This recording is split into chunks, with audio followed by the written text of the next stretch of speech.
Hello എല്ലാവർക്കും നമ്മുടെ പുതിയൊരു വീഡിയോയിലേക്ക് വീണ്ടും സ്വാഗതം. നമ്മൾ ഇന്ന് വീഡിയോ ആയിട്ട് ചെയ്യുന്നൊന്നുമില്ല. നമ്മൾ ചെയ്യാൻ പോകുന്നത് നമ്മൾ കഴിഞ്ഞ ദിവസം ഉണ്ടാക്കിയ കണിക്കൊന്നയുടെ ഫ്ലവർ ആട്ടോ. അപ്പോൾ ഇത് നമ്മൾ കഴിഞ്ഞ ദിവസം നമ്മൾ വീഡിയോ ആയിട്ട് ചെയ്ത കണിക്കൊന്നയാണ്. അതുകൂടാതെ നമ്മൾ ഇത് നമ്മൾ കഴിഞ്ഞ വർഷം ചെയ്ത കണിക്കൊന്നയാണ്.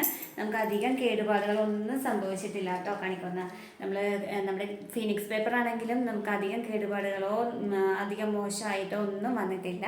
നല്ല ഫ്രഷായിട്ട് തന്നെ നമുക്ക് കിട്ടിയിട്ടുണ്ട്. അപ്പോൾ അതിനൊപ്പം തന്നെയാണ് നമ്മൾ ഈ പ്രാവശ്യം ചെയ്ത കണിക്കൊന്ന പൂവും വെച്ചിരിക്കുന്നത്. പിന്നെ വന്നിരിക്കുന്നതിൻ്റെ ലീഫിനാണ് കേട്ടോ ഇത്തിരി ഒന്ന് കളറൊന്ന് ഡള്ളായിരിക്കുന്നത്. അല്ലാതെ നമുക്ക് വേറെ കേടുപാടുകളൊന്നും കിട്ടിയിട്ടില്ല, വന്നിട്ടില്ല. അപ്പോൾ നല്ല ലാസ്റ്റ് ചെയ്യുന്ന കേട്ടോ നമ്മുടെ കണിക്കൊന്ന പൂവിൻ്റെ ഫ്ലവർ. അപ്പോൾ എല്ലാവരും ഒന്ന് ഉണ്ടാക്കി നോക്കുന്നേ. കാരണം നമുക്ക് ഡെയിലി കണിക്കൊന്ന പൂവ് കണി കണ്ട് വരാനായിട്ട്, എഴുന്നേറ്റ് വരാനായിട്ട് ഇതുപോലത്തെ കണിക്കൊന്ന പൂവ് ഉണ്ടാക്കി കഴിഞ്ഞാൽ നന്നായിരിക്കും. അപ്പോൾ ഇത് പറയാൻ വേണ്ടിയിട്ടാണ് നമ്മൾ ഇന്നത്തെ വീഡിയോ ഇട്ടത്. അപ്പോൾ നെക്സ്റ്റ് വീഡിയോയിൽ നമുക്ക് വീണ്ടും കാണുന്നത് വരെ ഓക്കെ, ബൈ ബൈ. അപ്പോൾ എല്ലാവർക്കും പറഞ്ഞതുപോലെ തന്നെ അഡ്വാൻസ്ഡ് ഹാപ്പി വിഷു.